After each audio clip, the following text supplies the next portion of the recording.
Hola queridos amigos de Entre Puntos. Amigos, hoy daremos continuación a la serie de programas sobre nuestro patrimonio monumental en la República Dominicana, que constituye parte de las primacías o primicias de América.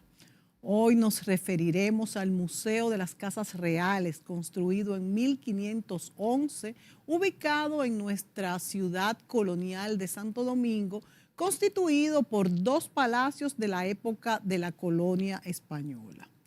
La ciudad de Santo Domingo es conocida en el mundo como la primera capital de las Indias Occidentales, ciudad que fue primer asentamiento permanente en todo el continente. Este primer asentamiento fue fundado por Bartolomé Colón el 5 de agosto de 1498 en la margen este del río Sama, y luego reemplazado cuando Nicolás de Obando llegó a la isla en 1502 e inició un desarrollo del lado occidental, que es la actual ciudad de Santo Domingo. Son muchas las primicias de América en la República Dominicana: el primer puerto, la primera iglesia, la primera calle, la primera catedral, universidad, el primer hospital de las Américas y muchas otras edificaciones que revelan la importancia histórica que tuvo la isla de Santo Domingo durante esa época.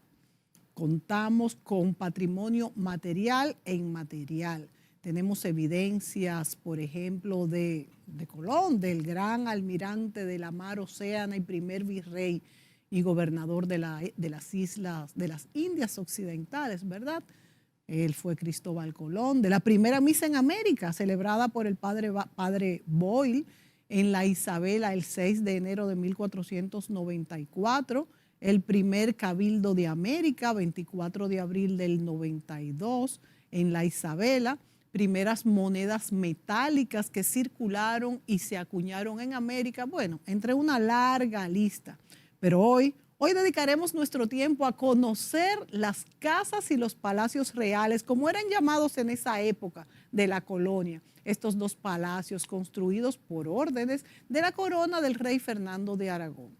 Para conocer esta historia de estos palacios, nos acompañará la arquitecta Iris de Mondeser, directora de este museo. Nos vamos a la pausa y nos trasladamos a nuestro estudio.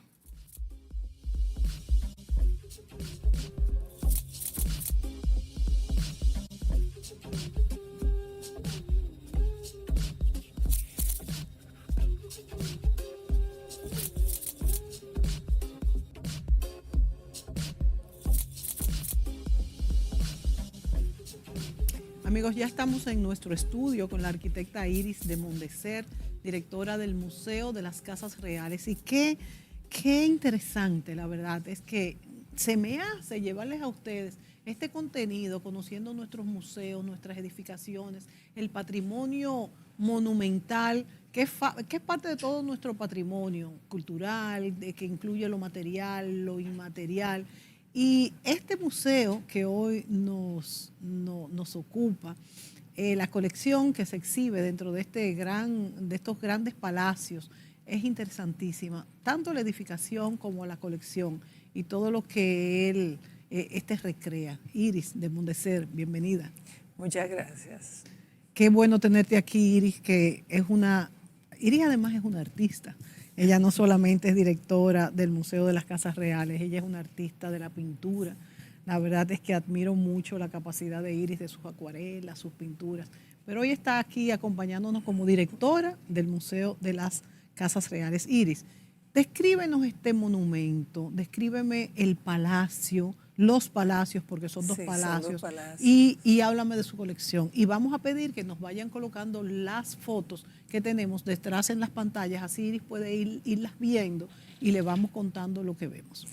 Bueno, lo primero es que Casas Reales habla de dos edificaciones que fueron construidas en momentos diferentes y bastante diferenciadas. Con el tiempo, alguien las intervino y las uniformizó.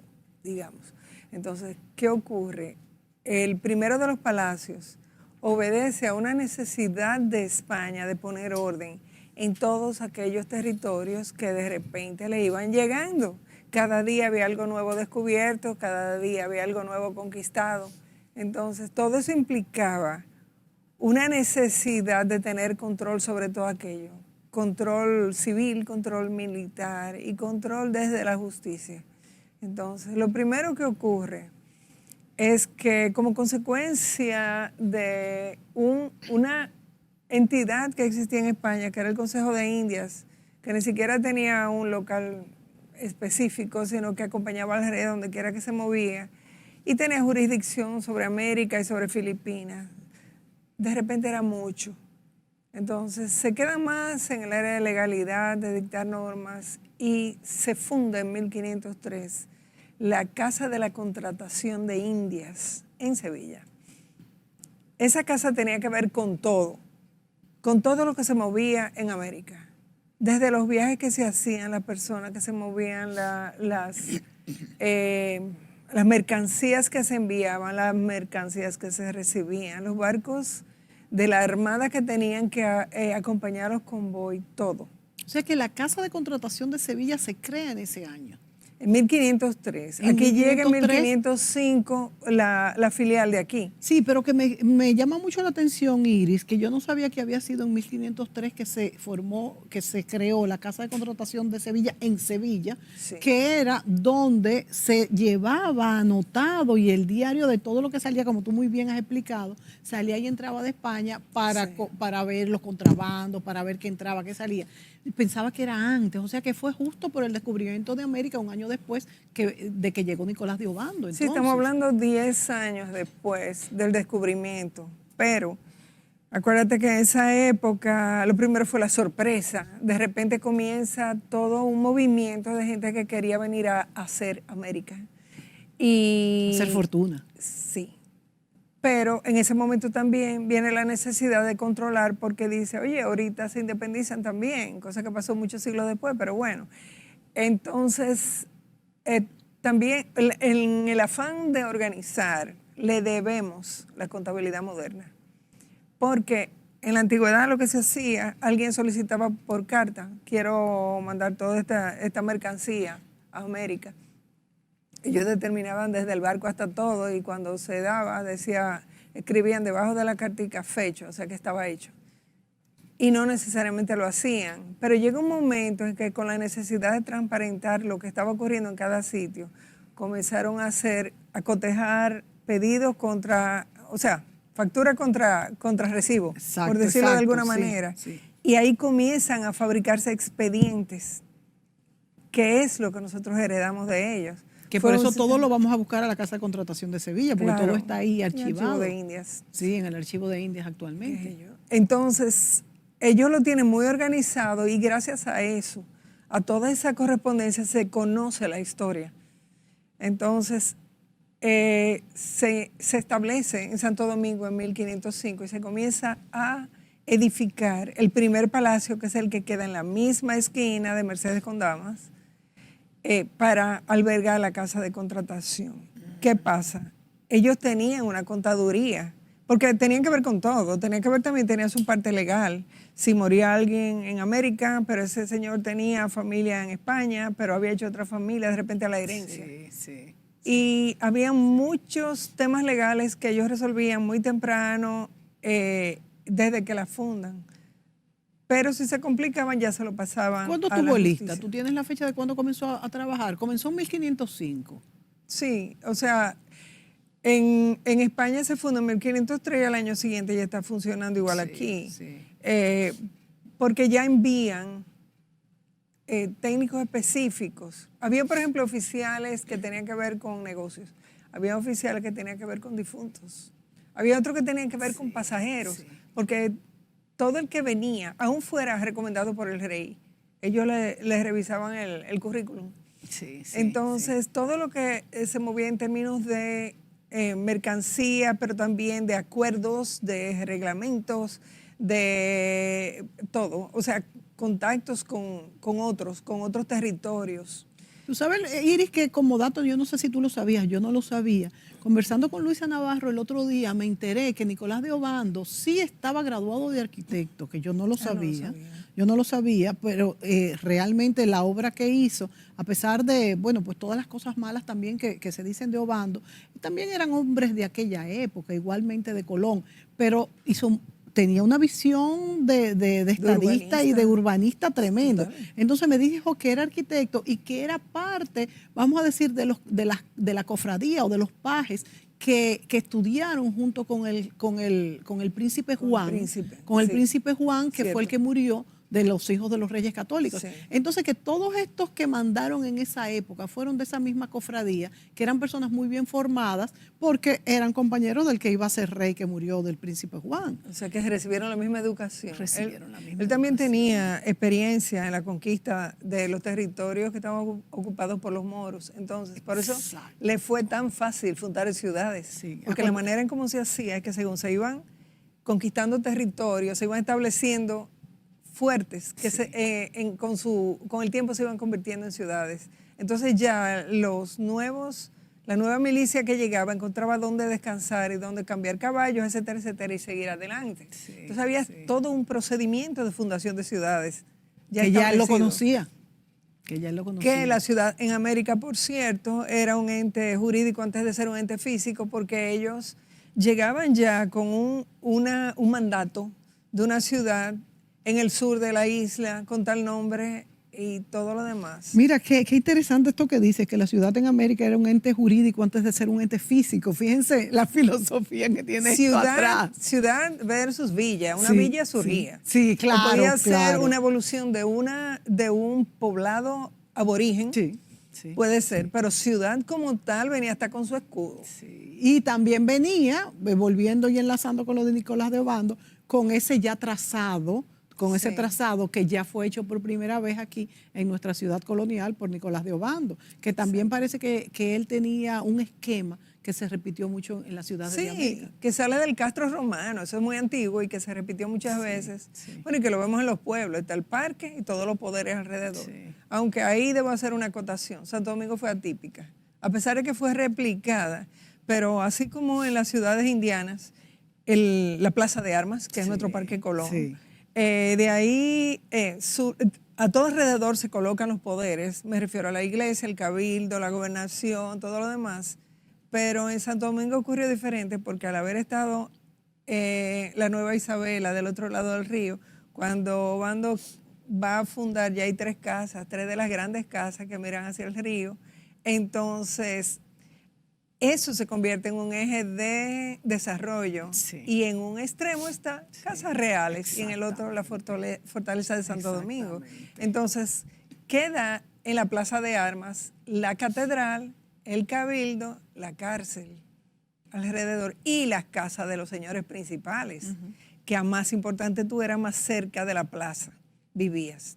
Pero nosotros tuvimos esos 2 ejes, la Plaza de Armas, que es el Parque Colón, y la calle Las Damas. Como tú dices, entonces el río Sama se convirtió en el centro por ese mismo hecho de que había una ciudad en la margen, como dijimos, en la margen este del río, que fue devastada, dicho sea de paso, por un huracán, que fue el mismo huracán que devastó la flota donde llegó Nicolás de Obando y donde se iban Bobadilla y Roldán, que eran enemigos de Colón y también se enemistaron hasta cierto, o sea, se fueron, lo sacaron de la isla. Hasta cierto punto Nicolás de Obando lo suplantó. Entonces, esto destruyó la ciudad o el asentamiento que estaba en la parte este, y es cuando Nicolás de Obando decide formarlo aquí. Y como tú dices, Iris, este río Sama se vuelve un poco el centro, el eje, por donde también el puerto luego llamado San Diego se forma. De manera que es el núcleo que ya no es objeto de este programa,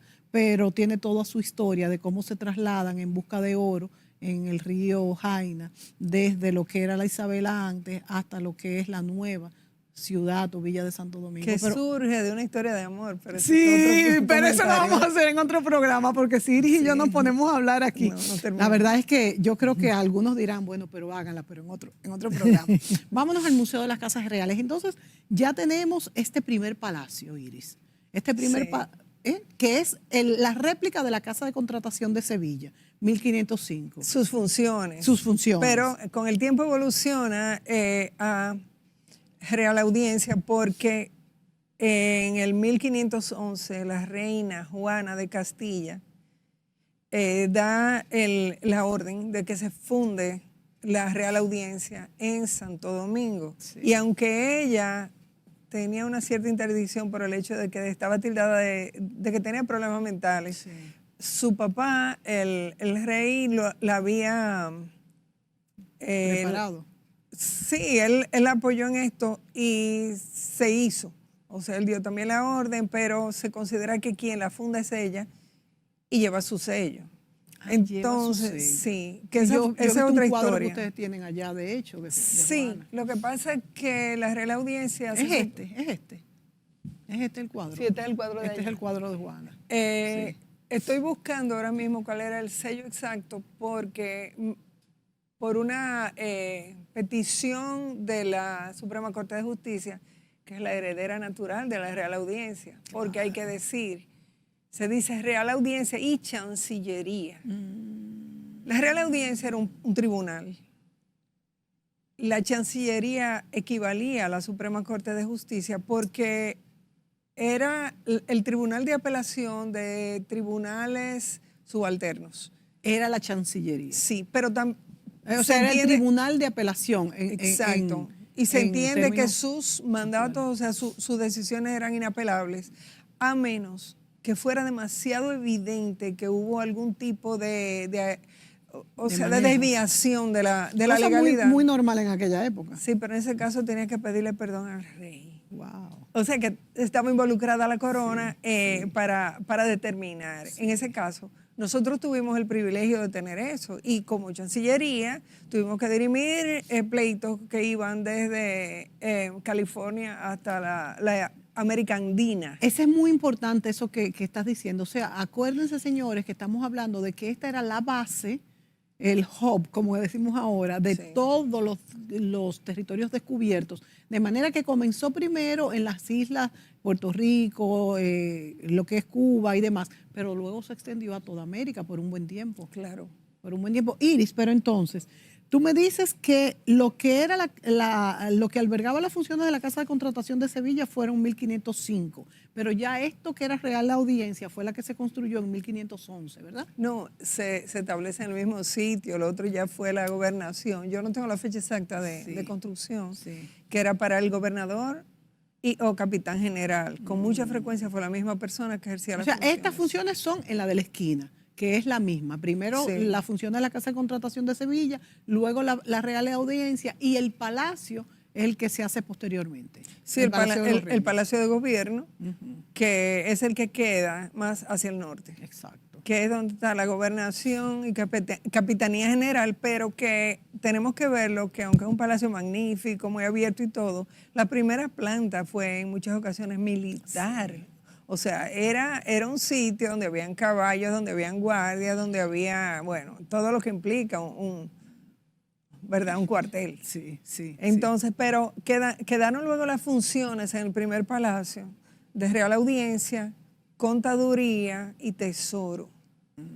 Pero que eran funciones que se derivaban todas en principio de la Casa de Contratación. Sí. Aunque sí existían audiencias.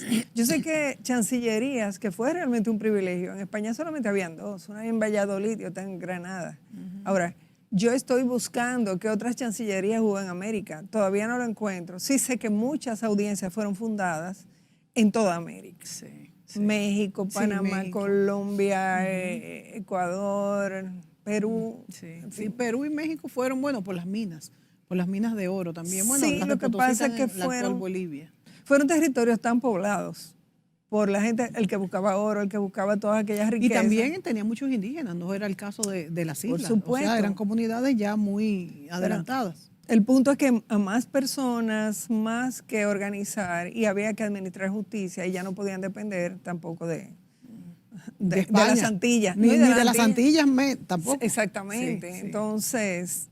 Además de que la isla nuestra de Santo Domingo fue el centro primero administrativo y luego geográfico, pero ya luego fue abandonado por las riquezas que encontraron en estos otros territorios, principalmente y como México. cuartel y Perú. general de la penetración en el continente, también se mudó a La Habana antes de terminar el siglo XVI y hubo razones geográficas y estratégicas para que se hiciera, pero eso también para otro programa. Sí, porque ya yo me iba a ir por ahí mismo. No, seguimos Sí. y vamos a ir poniendo las gráficas de las fotos que tenemos de estos dos palacios, y así vamos hablando un poco. Si tenemos algunas exteriores o las que tengan ahí, y vamos hablando en algunos otros datos históricos que tengas, Iris, de lo que pasó en esos años hasta lo que es hoy, pues ya como museo, porque justamente detrás de cámara hablábamos de que una cosa es la importancia del monumento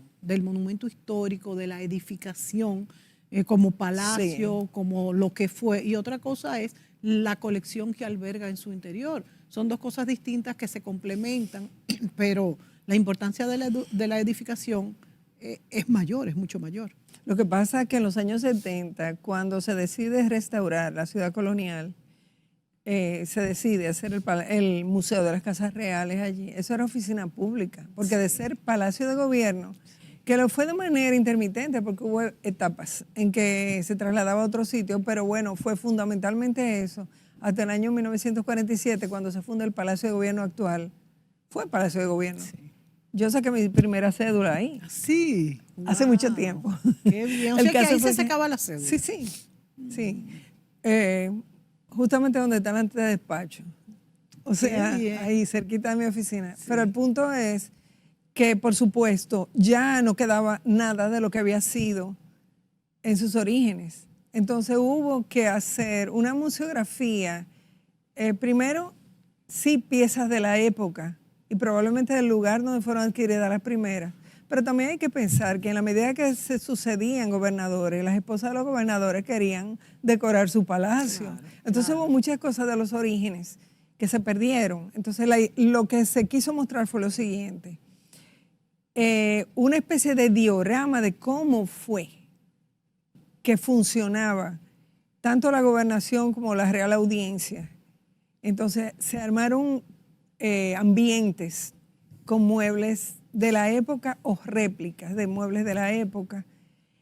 Y la época es un periodo muy largo, son 3 siglos. Entonces estamos hablando desde el tiempo de la colonia, cuando llegaron aquí, que todavía había como una cierta atmósfera medieval en España, sí, porque a causa de su guerra contra los moros, sí, ellos no tenían quizá el progreso que tenía el resto de Europa, hasta el tiempo en que nosotros nos independizamos. Estamos hablando siglo XIX, claro, que todos los estilos arquitectónicos y decorativos que pasaron en esa época, pasaron. Entonces sí se trató de hacer ambientes que correspondieran a los diferentes periodos. El de la Real Audiencia es de siglo XVI, pero ya se ve... Y además el hecho que pasaba ahí en el siglo XVI había que darle importancia. Claro, claro que sí. Fueron los inicios. De hecho, el palacio responde a esa etapa. Responde a esa función también. Sí. Entonces, el gran salón de los gobernadores donde se hacían los bailes, ya eso es siglo XVIII. Sí, y quizás un poco más adelantado. Entonces, siglo XVIII, sí, ya finales. ¿Y qué nos puedes decir tanto de ese salón de bailes, de los gobernadores? Si tienes alguna, no sé, alguna información de quiénes se reunían. Ya siglo XVIII también la colonia estaba un poco abandonada, pero también de las reales audiencias. Si pudiéramos tener las fotos, a ver, váyanla pasando. Hubo un juicio famoso que fue el de Enriquillo y se dio en la Real Audiencia. Sí. Que él acusa a Valenzuela de abuso porque él se consideraba un súbdito de la corona, no un aborigen como cualquiera.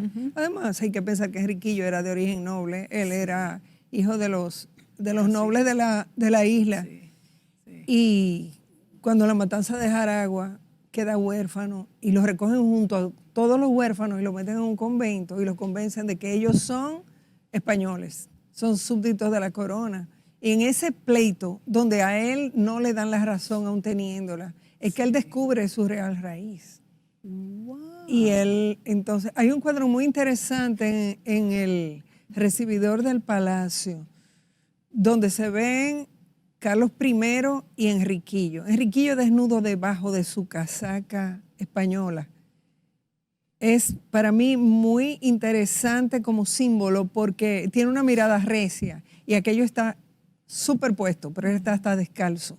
O sea, sus raíces son otras. Sí. Y es cuando él se alza a Bauruco. Sí, a partir, o sea, después de ese juicio. O sea que él descubrió sus raíces. Claro, no es que las hubiera olvidado, pero la diferencia que había entre un aborigen como él y un súbdito que tuviera sangre española, claro, no los trataban igual, porque el primer encomendero que lo asumió, apellido Valenzuela, les regaló una yegua y lo trató como un hijo. Entonces él era un muchacho que habiendo sido criado en un convento, exacto, era un muchacho de letras, leía, escribía y todo lo demás, y ahí se da cuenta de que no es lo mismo. Pero entonces, qué interesante historia la de Enriquillo, porque tenía esa dualidad. En la audiencia se ve delante de un gran tapiz con el escudo, se ven 3 asientos para los jueces, ahí el juez principal y los 2 a su lado. Entonces, después están los abogados de la defensa y que acusaban a los fiscales, y del otro lado el jurado. Y en un banquito muy bajito, el banquillo de los acusados, se ponía el acusado para humillarlo. Wow. Bien bajito. Entonces, detrás había una especie de cancela de este alto y detrás unos bancos donde se sentaba todo el público que quisiera ir a escuchar los juicios. Pero no tenían voz, simplemente para escuchar. Que de hecho, usualmente en los juicios quienes estaban eran las señoras de los grandes encomenderos que iban a pasar el tiempo escuchando esas cosas. Era su novela. Bueno, eran los chismes. Exactamente, porque, bueno, existe de hecho un libro donde se ven muchos de los casos y hay muchos chismes. Santo Domingo era una aldea, era un pueblo donde todo el mundo se conocía, claro, y hay que ver lo que aparece ahí. Y de donde salieron todos los conquistadores de América. Por también, supuesto. Que estuvieron aquí, viviendo, de hecho. Perdón, ay Dios mío.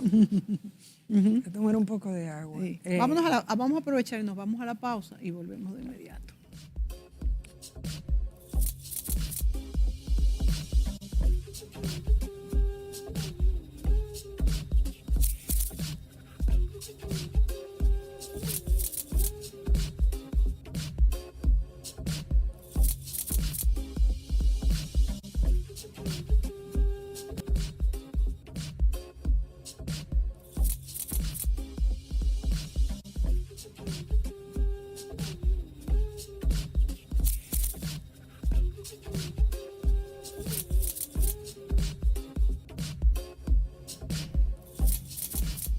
Museo de las Casas Reales, 2 palacios, edificaciones muy importantes para nuestro patrimonio, el patrimonio de la isla, de los dominicanos, y que formaron parte de lo que es nuestra identidad mezclada entre lo que fueron los españoles, los negros esclavos y los indígenas, y es parte de lo del sincretismo que hoy somos. Nos acompaña la arquitecta Iris de Mondeser, directora del Museo de las Casas Reales. Este patrimonio, como digo, wow, es precioso. Yo creo que todos hemos pasado por el museo, otros hemos ido, y ojalá que los que no hayan ido se animen a ir ahora con estas descripciones. Iris nos hablaba de la Real Audiencia, donde, bueno, me dice también que además de cosas importantes que se dirimían, porque como decíamos, también tenía poder sobre los territorios del entorno y más allá, pero también habían muchos chismes. Chismes, por supuesto que sí. Esto era un pueblecito. Entonces, cuando uno hace el tour y uno sale, de la audiencia, llega a una capilla, un cuarto pequeño con una capilla, aunque el reclinatorio no es nuestro, es prestado de una iglesia, pero sí había un reclinatorio para pedir perdón. O sea, el que encontraban culpable tenía que pedir perdón antes de salir a donde fuera. Y luego, sea, era obligatorio, no era si querían. Yo imagino. Sí, ahí claro. Había mucho poder de la iglesia, claro. Pero mira, tú no te podías salir del carril. Sí. Entonces, en la esquina, ya siguiendo el curso, uno encuentra la oficina del oidor. El oidor es el juez. Audiencia y oidor, todo tiene que ver con oído. Llegaban a escuchar a la gente y a todo el que tenía alguna queja. Y eran los grandes jueces. Cuando todos los pleitos con Colón mandaron su oidor. Sí, había que... Los oidores vinieron desde el principio, sin todavía existir. Sí, eran los jueces. Eran los jueces, sí. Aunque no hubiera todavía una real audiencia. Y hubo algunos que tuvieron una muy buena fama como gente recta y limpia. Tenemos una escultura muy hermosa de Alonso de Suazo, que fue un hombre que hizo historia, pero hubo de todo. Sí. Hubo algunos que fueron muy corruptos también. Hubo cualquier cosa. Entonces parece que Alonso de Suazo sí fue un hombre. Sí, por eso. Por eso está recreada la estatua ahí. Exactamente. Entonces, siguiendo el curso, porque me estoy llevando a lo que sería el recorrido. Sí, el recorrido, ya uno dobla en una ala paralela a la Mercedes y ahí encuentra el lugar donde se hacían las leyes, o sea, el equivalente a nuestro Congreso, es una mesa larga como con 8 asientos, donde se hacían las leyes de Indias. Hay que decir al respecto que en algún momento, 1570 y tantos, se hicieron las leyes filipinas, porque era Felipe, creo que segundo, el rey de España, que tenía que ver con las Indias, o sea, con todo lo que ocurría. Aquí? Sí. Digo, perdón, no las hizo él, pero aquí se legislaba y tú sabes lo que es ley y reglamento. Exacto. Eso se aplicaba. Sí. Y luego vamos a encontrar la oficina del secretario. El secretario era el amanuense, era un personaje que era mucho más que un secretario realmente, era gente que tenía ya conocimiento de leyes y todo aquello, y eran lo que hacían, ya escribían las sentencias. Y luego aparece la parte de la moneda, o sea, lo que es el tesoro y la contaduría real, que como te contaba, era algo que se desprendió de la casa de contratación. Fue algo que adquirió fuerza propia. Y muchos, o sea, en España sobre todo tuvo muchos empleados, gente dedicada solamente a eso. Porque ahí se movía el dinero.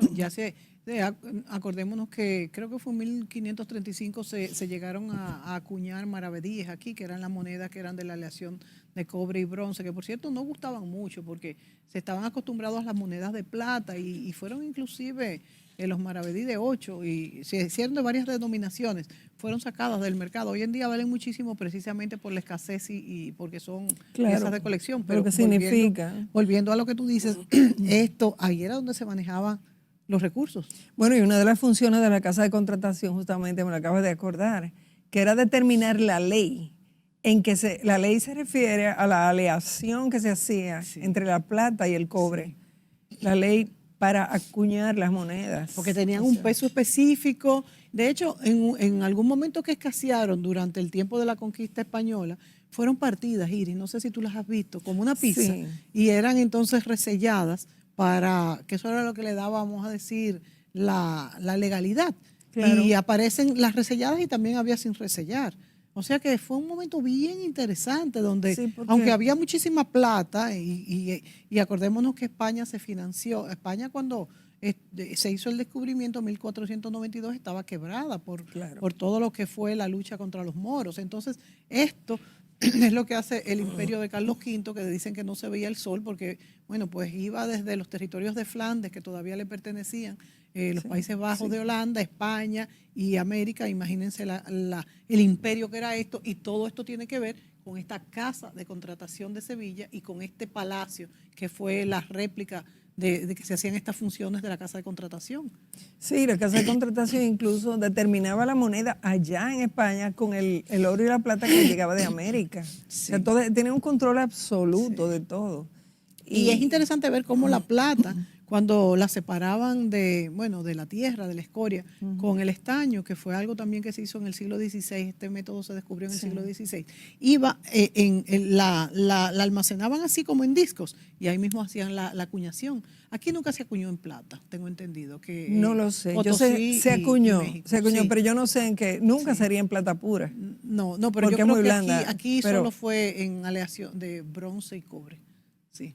Es posible. Allá tenemos también. O sea, en el área del tesoro sí aparecen los sellos para acuñar, todo el proceso también para pesar la plata, todo aquello. Interesantísimo. Sí. Entonces sigamos el recorrido. Ya estamos aquí, ya pasamos el secretario, llegamos ahí a ese lugar Sí. donde nos cuentas que era donde se pesaba y se llevaba toda esa contabilidad. Sí, aparecen unos mapas también donde se ven ciudades que fueron ciudades donde hubo administración, porque yo me pregunto hasta qué punto podían ellos diferenciar terrenos en sitios donde había montañas y selvas, aquellas selvas, o sea, cómo la jurisdicción hasta donde llegaba. Pero de todas maneras, ese es como el último salón del recorrido del ala de la audiencia, que en ese palacio, esa es la colección en segunda planta. Pero en el otro palacio... Pero espérate, Iris, no te vayas al otro palacio todavía. Qué interesante esto que me dices de los mapas. Y la verdad es que esos mapas estaban en aquella época.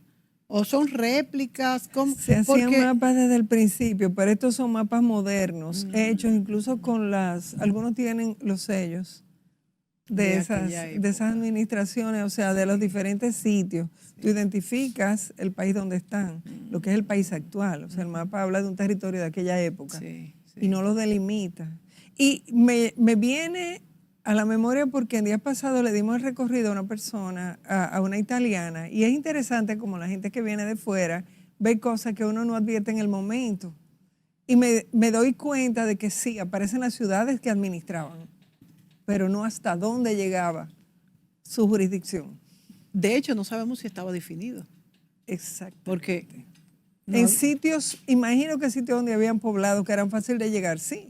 Sobre todo pueblos mineros y eso. Se la estarían peleando, de hecho. Claro, no, sí, es así. A mí siempre me llama la atención cómo en esos primeros viajes de Colón, donde no había instrumentos de navegación, se llegaba al mismo sitio, en el mar, señores. Porque si decimos que la tierra es difícil, imagínense en el mar. Eran lobos marinos. Eran lobos marinos. Sí, que hay toda una historia en cuanto a que Colón llevaba dos diarios, pero eso también es otro programa. Ese es bien interesante. Sí, eso lo vamos a conversar fuera de cámara. Entonces, ¿puedo pasar al otro palacio? ¿Me dan Pase al permiso? otro palacio, señor. Lo que pasa es que del Palacio de la Audiencia solamente hay colección en la segunda planta, porque abajo tenemos una sala de exposiciones, está toda la parte administrativa. Pero del lado de los gobernadores y capitanes generales, ahí sí tenemos en primera planta, en el gran recibidor, que es un recibidor que se ve que para recibir multitudes, a mano derecha uno entra ya en el Salón del Descubrimiento. Tenemos unas réplicas bellísimas de los 3 barcos que llegaron, 2 carabelas y una nao. Dicen 3 carabelas, pero no.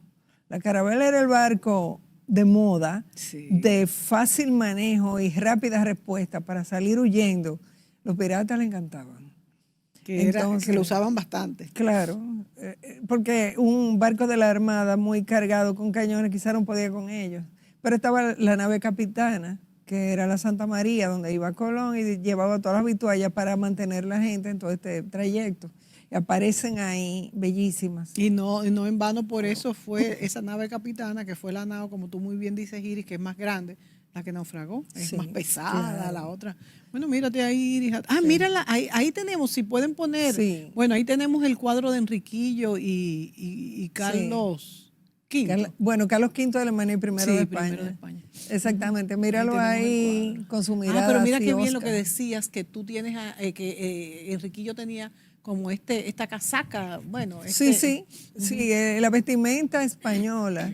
Y su espada, Y su espada, porque él ha sido educado como tal, pero debajo está el indio auténtico, o sea, el indígena, no indio. Exacto, el indígena. Iris, pero este cuadro es ficticio, obviamente, ¿verdad? Nunca estuvieron juntos. No, nunca estuvieron juntos. Sí hubo un acuerdo que lo firmaron los dos lados, que fue una gran victoria para un aborigen de esta zona, el haberle tumbado el pulso. ¿Y qué fue lo que firmaron entonces?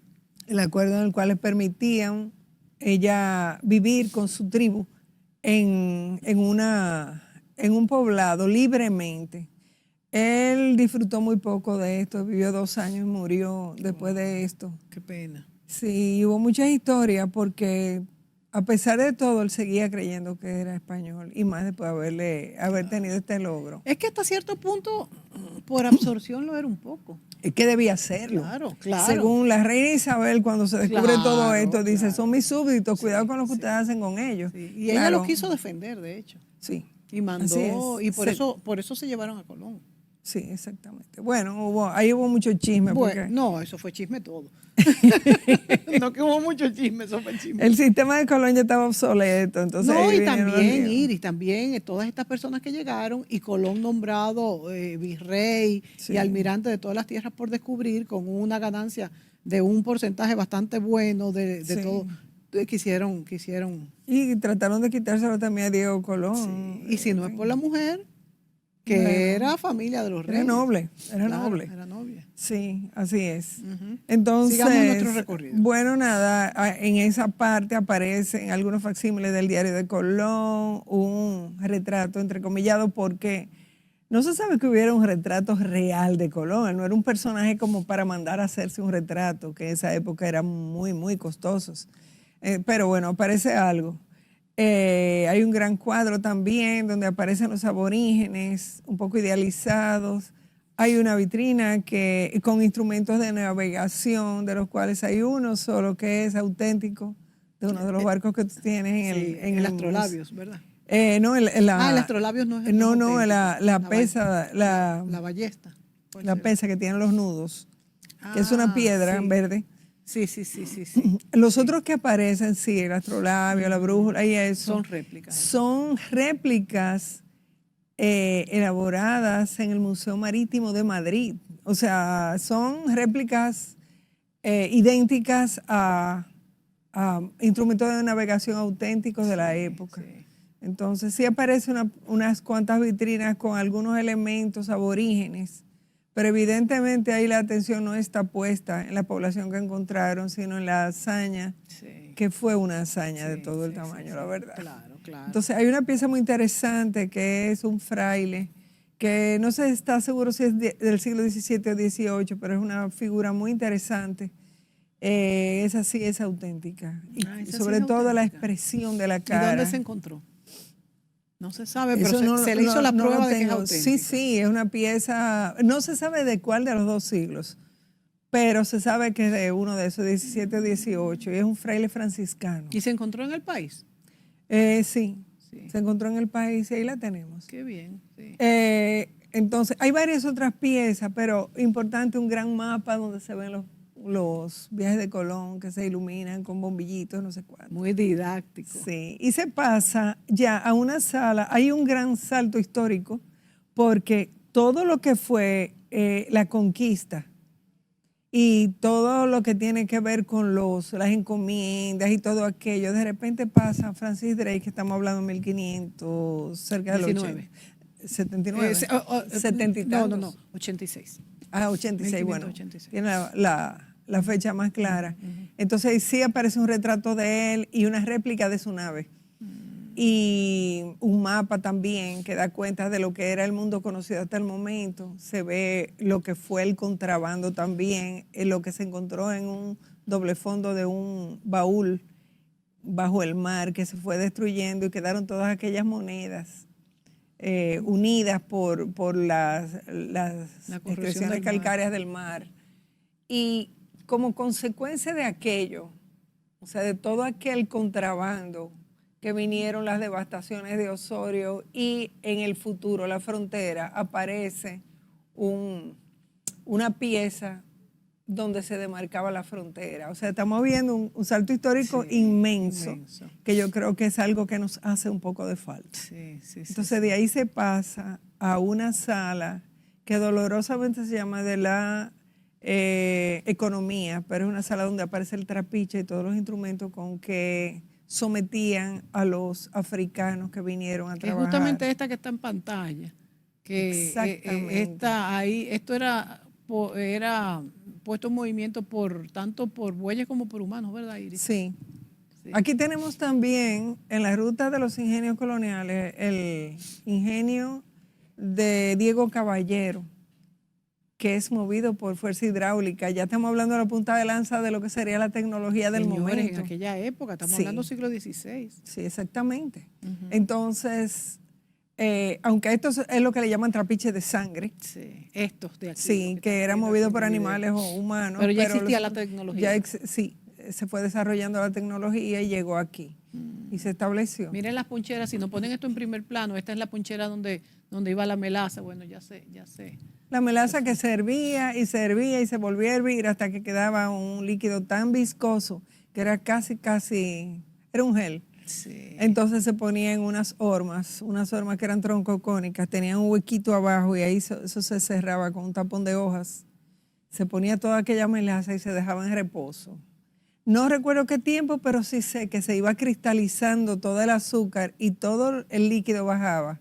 Entonces cuando se iba a sacar de ahí, quitaban el tapón, salía la miel de purga, sí, que todavía se usa en el interior del país, sí, para fabricar medicinas. Sí, sí. Y lo que quedaba era el pan de azúcar, quedaba un cono del cristal de azúcar, sí, que era lo que se exportaba a España. Ah, era este cono del cristal de azúcar. Sí, sí, el pan de azúcar como lo de Brasil. Exactamente, tiene la misma forma. Sí. Y ellos eran grandes productores. Llega un sí, momento que cuando ellos comienzan a ser grandes productores, baja el precio del azúcar. Y es que cae nuestra industria azucarera. Claro, se deprime totalmente nuestra economía. Y en ese salón, al fondo, aparece un mapa donde se ve ya la producción de diferentes tipos de cosas en toda América. Y algunos elementos de lo que era la vida de los africanos, como algunos atabales y ese tipo de cosas. Sí. Saliendo de ahí, ya pasamos a un salón donde está la cochera y a continuación una farmacia antigua con todo lo que se usaba, desde un alambique para fabricar el alcohol hasta todos los frascos. Ese armario contenía dentro todas las especies vegetales que se usaban para fabricar medicinas. Ahí se ven, mira, los morteros para majar todos los elementos. Justamente ahí. ¿Dónde lo pueden poner adelante? Porque estoy haciendo señas hace rato. No se ve ahí. Detrás de ti. Ah, bueno. Hay frascos del siglo XVI. Aquí se ve el alambique. Ajá. Y estos son frascos, muchos de ellos son réplicas, pero son exactas a lo que se usaba en las farmacias. Estas son exactas. Ahora, son preciosas, Iris, y se hacían con este vidrio, era soplado. Sí, o sea, cómo se fabricaba el vidrio en el momento. Exacto. Mira, ahí se nota. Sí. Todas estas piezas, mira el alambique al fondo de cobre. Sí. Entonces, mira, ¿y estos son originales también? ¿O imitaciones de lo que son se usaba? Imitaciones. El primero que enseñaron, donde se ven los morteros abajo y todos los frascos de vidrio y de porcelana, sí son auténticos. Sí. Entonces. ¿Y este libro? Es un libro, un vademecum, donde aparecen todas las recetas de farmacia. ¿Es original? Es una copia. Es una copia del original. Pero una copia del original. Antigua, claro. Tú ves la letra, todo. O sea, que tiene inclusive el español antiguo. Sí. Está en español antiguo. Yo creo que puede hacer las delicias de cualquier persona que estudie paleoescritura. Sí, paleoescritura. Pero esa cocina es una joya, ¿eh? Ese pintado de los armaritos, o sea, sí, sería así en aquella época, porque fíjate que tenía que tener unos artesanos muy exquisitos. Bueno, yo hice la pregunta, si tú supieras, porque ese sí es un armario antiguo. Y decía, es que había mucha gente que no leía, porque aunque aparecen las especies pintadas con el nombre en latín, el nombre con que se le conoce, pero no necesariamente podían leerlo. Claro. Entonces. Por eso se pintaban. Exacto. Pero parte también como de la exquisitez de lo que era. Hay que ver lo que era la fabricación de medicinas para ellos. Estamos hablando de un palacio. Pero no estaba en el palacio. Ah, no estaba en el palacio. Esto era una réplica de una farmacia de la época. Que existía en la época que existía en la ciudad. Sí. No sé dónde, ni cuándo, ni cómo. Pero existía en la ciudad. Entonces sí, era algo muy especializado. En mi familia hubo médicos de principios de siglo.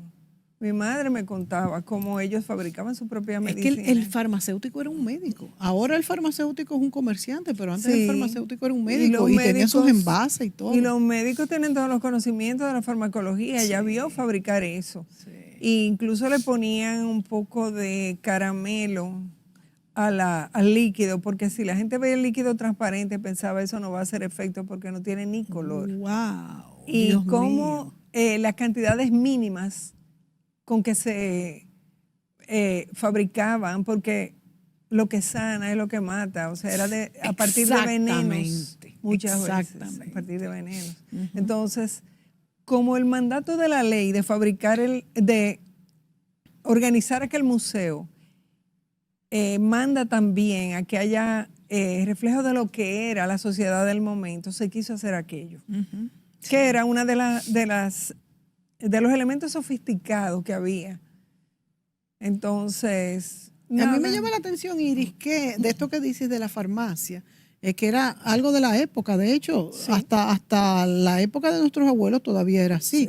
Cómo las farmacéuticas han absorbido, bueno, de manera que nos trae muchos beneficios, porque no es lo mismo lo que hacía un farmacéutico. Mi abuelo, que era farmacéutico en una farmacia que tenía, y que era un médico, porque era el médico del pueblo, pero no es lo mismo lo que hace una casa farmacéutica, pero al mismo tiempo hay un robo de lo que es la identidad, de esa identidad del farmacéutico, como quizás hubiese sido mejor que estos dos mundos se integraran de una manera más armoniosa, pero que no pasa, uno absorbe al otro. ¿Cómo? Sin embargo, ahí tengo que darte un dato y es algo personal. Sí. Mi padre representaba una compañía de productos farmacéuticos franceses, eran productos éticos, yo estoy hablando de barbitúricos, anestésicos, cosas así. Tenía una gama más amplia que eso, pero habían cosas muy especializadas, por ejemplo, para anticonvulsivos, para gente que tiene epilepsia, cosas así.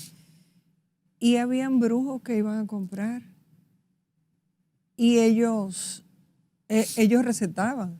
Llegó un momento que los mismos visitadores médicos visitaban los brujos. Mire, espérate, hablo de esta manera.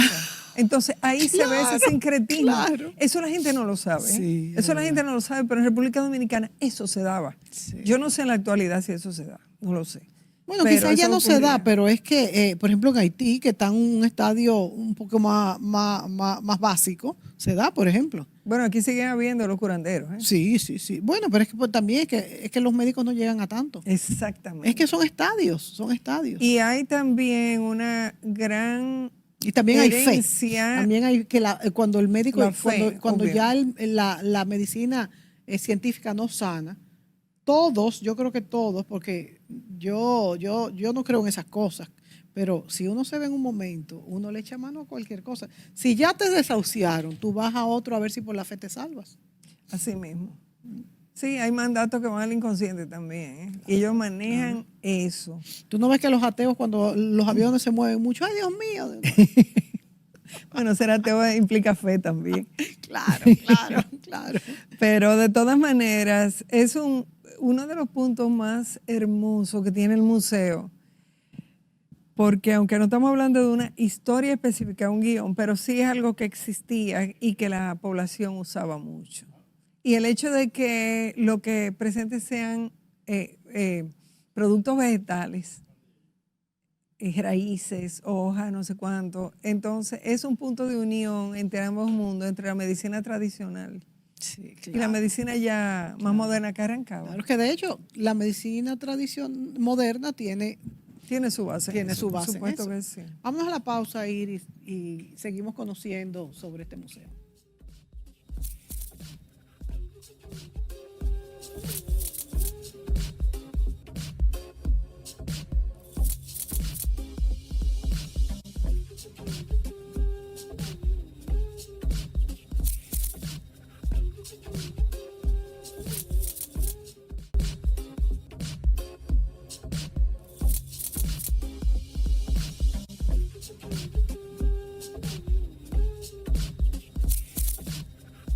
Hablando de cosas tan interesantes, se nos va el tiempo muy rápidamente y nos quedan 1 minuto y medio, Iris. Una anécdota interesante de este palacio. Y así entramos en el salón que no hemos visitado, el gran salón de los gobernadores, donde se recibían los diplomáticos y se hacían los grandes bailes, que nos conecta con el carnaval. Se celebraban los bailes de carnaval, pero también había una guerra de naranjas entre el pueblo llano que se disfrazaba allá abajo y los nobles que estaban arriba. En algún momento, algún cardenal quiso prohibirlo y se dio cuenta que hasta los mismos eclesiásticos se tiraban naranjas. Pero de arriba abajo, de abajo arriba. Dios mío, qué interesante. Vamos a ver si replicamos, creo que sería un poco peligroso, replicarlo en esta época. Iris de Mondesera, arquitecta, directora del Museo de las Casas Reales. Gracias por estar aquí compartiendo estas historias tan interesantes. Nos debes unas cuantas más visitas. Todas las que tú quieras. Gracias, Iri. Gracias a ustedes por sintonizarnos y será hasta la próxima. Mira, quítate esa...